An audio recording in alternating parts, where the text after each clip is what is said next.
Good evening, students. So I am Tushar sir. So in today's class, I will discuss about question number 2, exercise 8.2, quadrilaterals, class 9. So in this question, इस question में ये कह रहा है, if ABCD is a rhombus and PQRS are the midpoint of this side AB, BC, CD and D respectively, show that quadrilateral PQRS is a rectangle. यहां से देखते हैं हम लोग. क्वेश्चन हमारा ये कह रहा है बच्चों कि अगर A, B, C, D क्या है, कोई एक रोम्बस है और उस पे P, Q, R, S क्या है, मिड पॉइंट है AB, BC, CD और DA रेस्पेक्टिवली. तो हमें ये प्रूफ करना है कि PQRS after joining the mid point, ये जो PQRS होगा ये क्या होगा, ये एक रेक्टेंगल होगा. चलिए तो हम प्रूव करते हैं, देखते हैं. पहले हम बात करेंगे मिड पॉइंट थ्योरम क्या कहता है. मिड पॉइंट थ्योरम बच्चों ये कहता है ना कि अगर ये कोई ट्रायंगल ABC है और अगर कोई लाइन इस ट्रायंगल को इसके मिड पॉइंट से, यानी इन दोनों के बीच कोई मिड पॉइंट है, इसका मतलब इसको MN मान लो, तो AM इक्वल टू MB और AN is equal to CN. यानी अगर कोई लाइन MN इस ट्रायंगल ABC को डिवाइड कर रही है बच्चों, तो ये जो BC होगा ये पैरेलल होगा, यानी थर्ड साइड जो होगी ट्रायंगल को पैरेलल होगी उस लाइन के, यानी जो BC होगा वो पैरेलल होगा किसके, MN की. और जो हमारी MN की वैल्यू होगी, यानी जो इस पॉइंट की वैल्यू होगी वो किसके इक्वल हो जाएगी, MN is equal to half BC. इतना लोग समझ में आ रही है क्या है मिड पॉइंट थ्योरम. चलिए बात करते हैं प्रूफ की. तो by mid point theorem in triangle ADC, triangle ADC में अब S और R क्या है, मिड पॉइंट है. S और R क्या है, मिड पॉइंट है. और SR क्या कर रहा है, ट्रायंगल ADC को क्या कर रहा है, डिवाइड कर रहा है. क्या कर रहा है, डिवाइड कर रहा है. तो अब जब डिवाइड करेंगे तो by help of mid point हम ये कह सकते हैं कि जो SR है वो थर्ड साइड के क्या होगा, पैरेलल होगा. यानी जो SR है वो पैरेलल किसके हो जाएगा, AC के. इतना क्लियर है. चलिए अब SR पैरेलल है AC के, SR इक्वल टू क्या हो जाएगा, half AC bye the help of mid point theorem. Question number 1 मान लिया इसको. अब ट्रायंगल ABC की बात करते हैं, ट्रायंगल ABC की बात करते हैं. ट्रायंगल ABC में AB पे मिड पॉइंट क्या है, P, और BC पे मिड पॉइंट क्या है, Q, और PQ क्या है, ज्वाइन कर रहा है. इसका मतलब क्या होगा bye the help of mid point theorem कि जो PQ होगा वो पैरेलल होगा किसके, AC के. PQ is parallel to AC.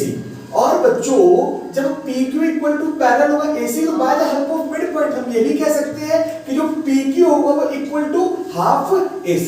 PQ is equal to half AC. चलिए इसको मैंने सेकंड इक्वेशन मान लिया. अब फ्रॉम 1 और 2 से देखो बेटा, जब SR पैरेलल है AC के और PQ भी पैरेलल है AC के, तो जाहिर सी बात है PQ भी पैरेलल होगा SR के. फ्रॉम 1 और 2 PQ पैरेलल हो जाएगा SR के. और जब PQ पैरेलल है 1/PQ इक्वल है 1/2 AC के और SR इक्वल है 1/2 AC के, तो PQ equal to SR equal to 1/2 AC लिख दिया मैंने. PQ equal to SR is equal to 1/2 AC. बात क्लियर है. चलिए आगे बढ़ते हैं. अब since a pair of opposite side of quadrilateral PQRS is equal and parallel, तो PQRS क्या हो जाएगा, पैरेललोग्राम. अब देखो, अब मैं क्या बोल रहा हूं कि जो पेयर PQRS, अब मैंने क्या बताया कि PQ इक्वल टू SR. अब ये वाला साइड जो है ये दोनों क्या है, पैरेलल है एक दूसरे के, और क्या है, इक्वल है.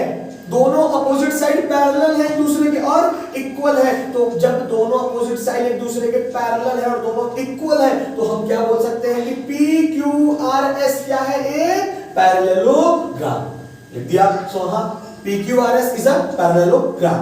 अब diagonal of rhombus bisects at 90 degree. हमें क्या पता है कि अगर मैं डायगोनल बना दूं AC और BD, तो ये जो बाइसेक्ट करेगा किस पे करेगा 90 डिग्री पे, तो लिख दिया भाई diagonals of rhombus bisects at 90 degree, यानी angle COD equal to angle EOF। देखो ये बड़ा वाला एंगल ले लिया, एंगल COD, अब इसका छोटा वाला एंगल छोटा भाई ले लिया EOF, दोनों क्या बना रहा है 90 डिग्री बना रहा है। अब देखो in triangle BCD, in triangle BCD, इस वाले ट्रायंगल पे आ गए BCD पे, अब Q और R क्या है मिड पॉइंट है, यानी कि QR पैरेलल हो जाएगा BD के और QR इज इक्वल टू क्या हो जाएगा हाफ BD। मतलब बच्चों चलिए इसका मतलब जो QR या RQ, जो RQ है वो पैरेलल किसके है DB के, और जो RE है जब RQ पैरेलल है DB के तो छोटा वाला भाई ले लो इसका RE पैरेलल किसके हो जाएगा OF के। बड़ा वाला भाई देखो बड़ी वाली लाइन देखो RQ पैरेलल है DB के, तो छोटी वाली लाइन क्या हो जाएगी RE पैरेलल है किसके OF के। बात क्लियर बच्चों। चलिए अब हम आते हैं SR पैरेलल है AC के, अब SR पैरेलल है AC के, मैं कहां से इसको लिख रहा हूं यहां से लिख रहा हूं, ट्रायंगल ADC